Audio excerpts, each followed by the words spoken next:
سرخط مهمترین خبرها: حکومت تاجیکستان بودجه سال آینده را تصدیق کرد. در روسیه پوتین را پس از سال 2024 نمیخواهند و آوازخوان شناخته جوربک مرادوف گفت به مخلص گذراندن کنسرت برایش آسان نبود.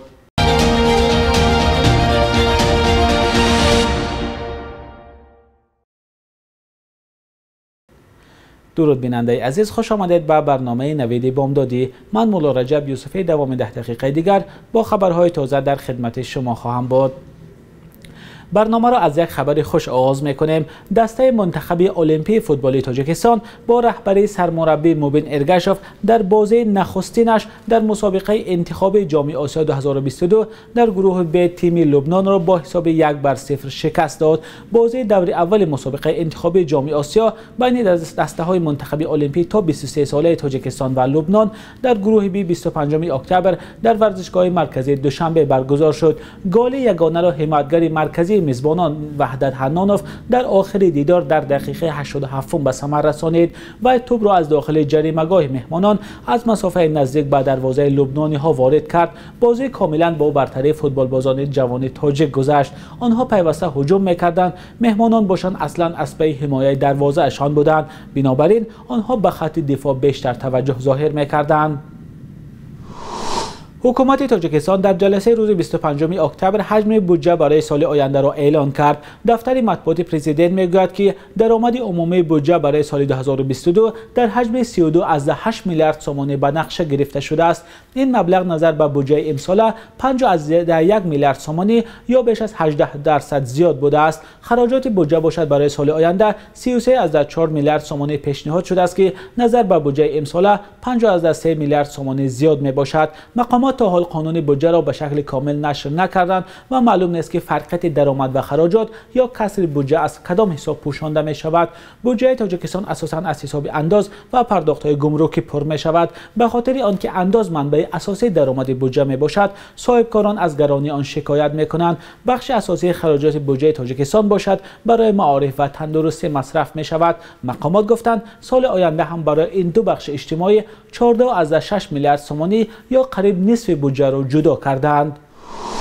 شوکت میرزیوی 64 ساله که جانبدارانش او را برای براه ماندن اصلاحات ستایش میکنند، اما منتقدان به وعده خلاف متهم مینمایند دیگر باره پرزیدنتی ازبکستان شد و تا 5 سال آینده جلوه قدرت را در این کشور همسایه تاجیکستان به دست خواهد داشت. انتخابات ریاست جمهوری ازبکستان روز 24 اکتبر برگزار شد. زینالدین نظامخوجایف رئیس کمیسیون مرکزی انتخابات ازبکستان روز 25 اکتبر گفت که شوکت میرزیوف نامزد از حزب لیبرال دموکرات 81% رای شهروندان را صاحب شد. میرزیوف در انتخابات سال 2016 هم 88.6% آواز گرفته بود. به اطلاع رئیس کمیسیون مرکزی انتخابات، مقصوده وارث و از حزب مردمی دموکراتی 6.6%، علیشیر قادروف 5.5%، نرزالله آبلامرادوف 4.1% و بهرام عبدالحلیموف 3.4% آواز گرفتند. رئیس کمیسیون مرکزی انتخابات میگوید انتخابات در شرایط رقابت واقعی نامزدها طبق معیارهای بین المللی و قانونگذاری ملی برگزار شد، اما مقامات ازبکستان را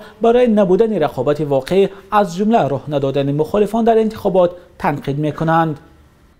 آسان و دسترس خبرهای نو را از کانال تلگرامی رادیو آزادی دسترس کنید.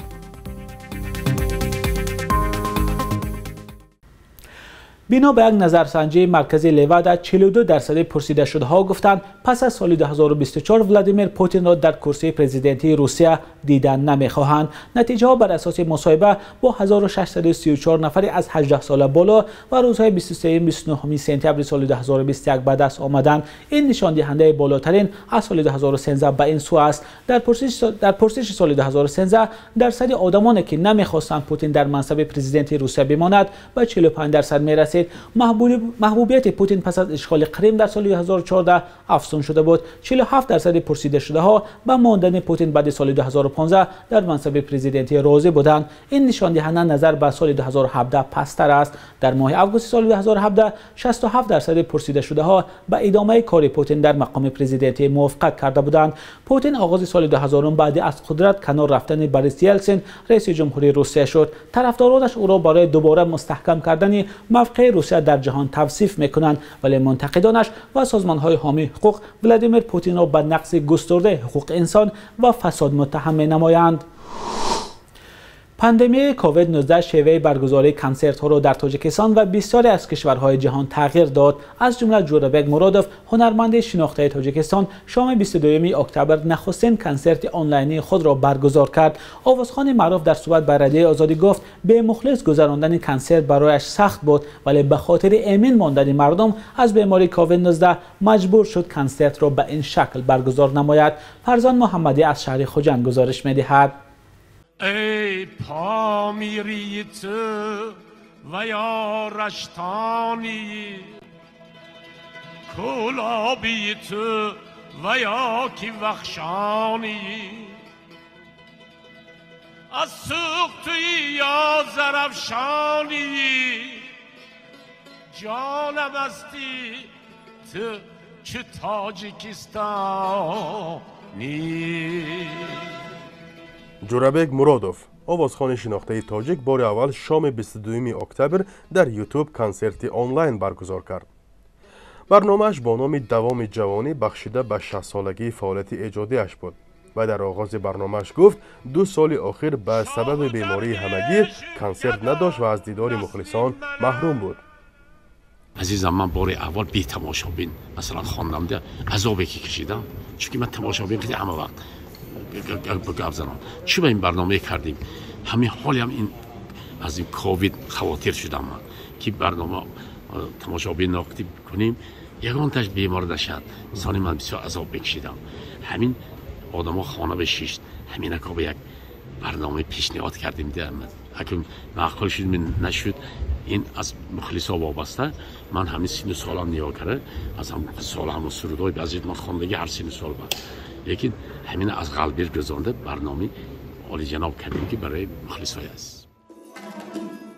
امروز کسی محرمی اسرار کسی نیست.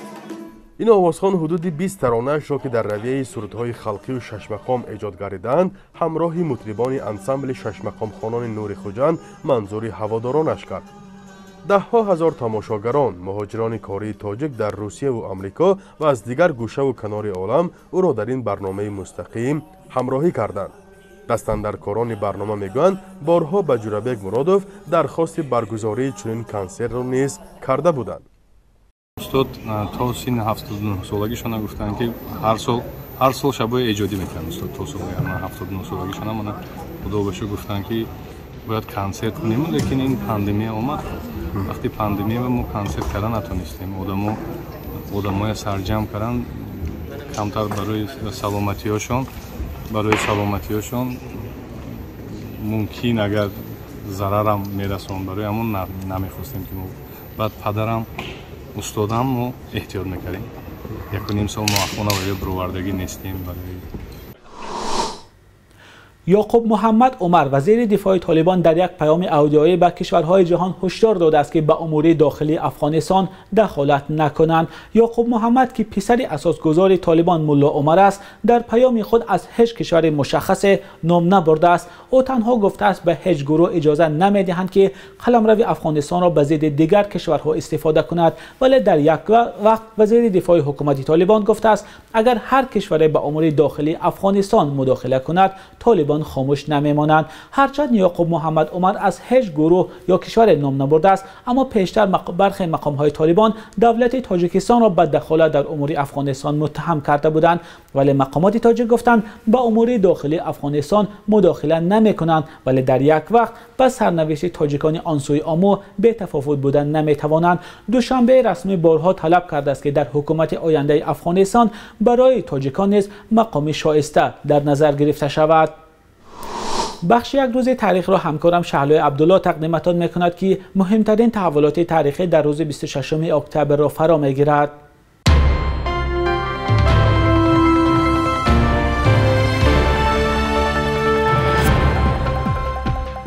26 اکتبر سال 2016 پارلمان تاجیکستان بر اساس قانون بحث برانگیز پیشوای ملت به تأسیس فوند پیشوای ملت راه گشود. این قانون 2 سال بعد به تصویب رسید و بنابر آن قرار است بعدی از مقامش رفتن رئیس جمهور همه ساله به فوند پیشوای ملت 0.2% پول بودجه روانه گردد. قانون میگوید این مبلغها به کارهای خیریه خرج میشوند و تنها به پیشوای ملت تعلق دارند. قانون پیشوای ملت را برای تأمین یکعمری رهبری امامعلی رحمان در قدرت همچون یک قرار غیر دموکراتی انتقاد میکنند. گزارش داده نشده است که حالا این فوند وجود دارد یا نه و سرمایه آن به چیها صرف می شود. 26 اکتبر سال 1952 آوازخوان تاجیک مستانه ارگشت و تولد شده است که بیشتر با اجرای 6 مقام سهمش در تأسیس و رشد دسته دختران دوتار نواز معروف شده. دهها شاگرد را در کنسرواتوری ملی تربیت کرده است. هنر او را میرزا ترسونزاده ستایش کرده است و خود او گفته است هیچگاه مدح اثران نبود و به سراییدن زنده نه فنگرام برتری میدهد. 26 اکتبر سال 1950 زادروزی آوازخوان تاجیک دولتمندی خال است. دولتمندی خال از روی پیشه معمار است، اما به گفته هنرشناسان عمر خود را صرف بنیاد کاخی فلک کرده است و در نیمه سالهای 1970 به صحنه آمده با صدا و آهنگ‌های خاصش شهرت یافت. اکثر آهنگ‌هایش با محبت و اشعار مولانا رومی ایجاد شدند. او هنرمندی مردمی تاجیکستان بوده، راهبری دسته دولتی فلک را به عهده دارد.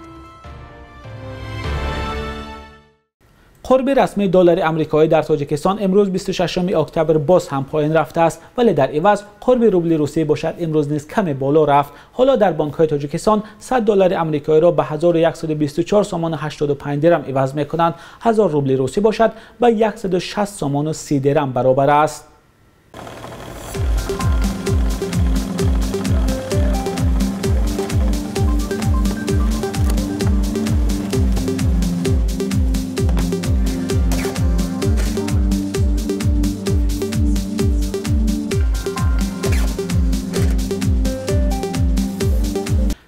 بیننده عزیز، رسیدیم به پایان برنامه نوید بامداد. برنامه بعدی ما ساعت 13 به وقت دوشنبه و 11 به وقت مسکو تقدیمتان می شود، ولی شما همیشه می توانید که خبرهای آخرین را از سامانه رادیو آزادی با نشان azadi.org و azadi.mobi پیدا کنید. تا فردا در همین وقت و ساعت خدا نگهدار.